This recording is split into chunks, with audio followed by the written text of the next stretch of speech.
Today's card is a little different from normal in that it's almost like a presentation card.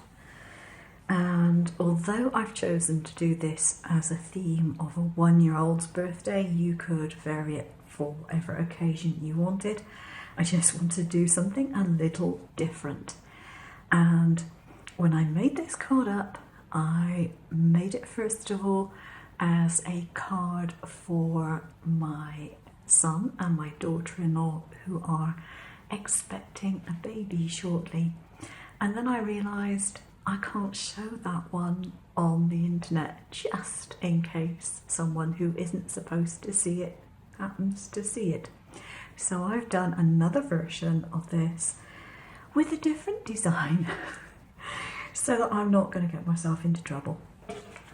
So I have my cutout here, my banner, and I have some wrinkle-free glue, which is a very, very sticky glue, and it doesn't cause paper to wrinkle normally, which is quite a convenient thing. And this is going to go up in the top here, like so. That should do the job. There we are.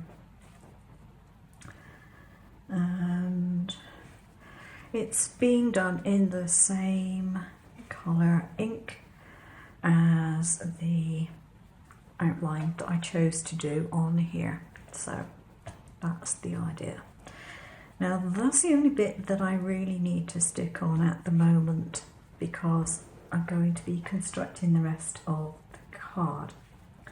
Now it's made up of some pieces which have got slits in, and some of the slits go facing down, some of the slits go facing up.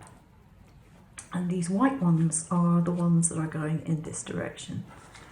These blue ones, which I've cut deliberately in another colour so you can see them, are going to be going in that direction. Now all the blue ones that I've got here are actually cut the same. And you start off whichever side you want with the very last slot going in each slot here. Line the slits up,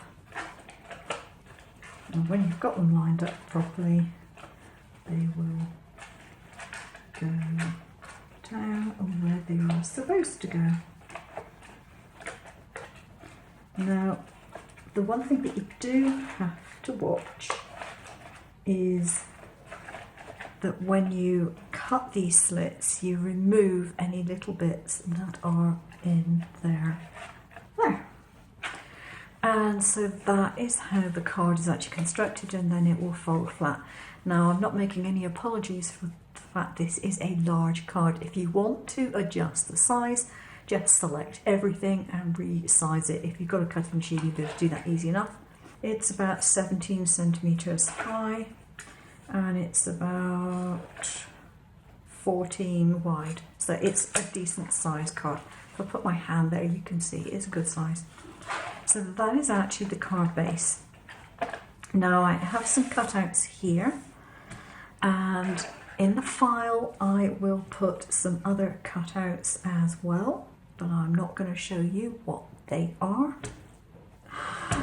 Oh dear, because as I said, I might get in trouble if I do that. So the only thing you have to do now is decide what cutouts you're using and where they're actually going to go. And you can, if you have narrow ones like this, you simply stick them on to the panels. If you have a horizontal one, like pretending this is going to be horizontal, which it wouldn't be, you can sometimes actually slot it in where the slits are and use that to hold it in place as well.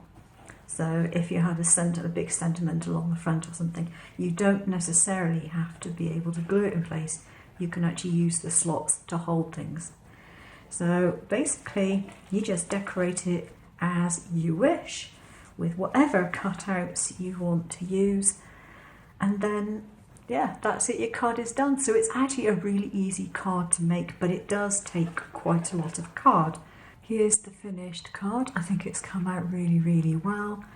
I think it looks really nice and fun and fresh and very spring-like, and it's got lots of interest in it. And at the same time, it will fold down flat for postage. It's actually quite lightweight, it's not that heavy. And although it will have to have a fairly large envelope, other than that, it's not going to cost a fortune to post, hopefully. So there we go. I will include these images in the file. I actually drew these myself, so yeah. I'm really pleased with the way that it came out. So today's video is a collaboration with Beverly's Crafty Chaos. I will put a link to her video down below, so please take a look at that. And I will see you again soon. Take care now.